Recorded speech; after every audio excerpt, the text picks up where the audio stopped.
তো না line line না গাবড়া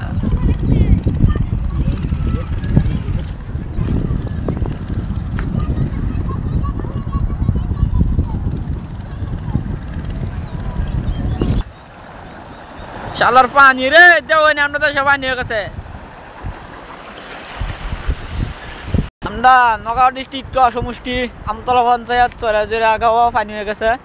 দেখুন জানারা সরকারে কোনো সাহায্য মাহায্য করতেছে না মানুষটা কি কথা সারা পানি এই দেখুন সারা জমিন পানি দেখুন সারা জমিন পানি পানি পানি পানি খালি দেখুন এই যে চাইলে খালি পানি এই দেখুন খালি চাইলে পানি দেখুন মানে বাইরে করে উত্তর পাল্লা এক কালাতে মেঘা পানি হয়ে গেছে দেখুন এই দেখুন ঘাস কিরম বড় বড় গাছটি বাসিয়া উঠছে শালার মানুষটা থাকে কিবা এখন দেখতেছো না মানুষটা কি অসুবিধা এই দেখুন একটা স্কুল এই স্কুলটা মানে এলা পানি উঠবো আর 10 মিনিট পরে ওখানে মানুষটি থাকবো কই দেখুন না দাঁড়টা কিরম কিরম কারেন্ট গাংটার মধ্যে দেখছো নাকি এই জন আসটি এই জন এ আসের তখন রাজা হয়েছে রাজা আস না মেয়ে পানি পড়ছে আর তো রাজায় শালার পানি রে কুই কি দেশ তাই আমরা একদিন মেঘ হলে পানি যায় শালার পানি রে এটা দেশে থাকুন যেত না রে এই যে আরেকটা করে কি আর আমি সাথে কেলা বাগা দিছে রে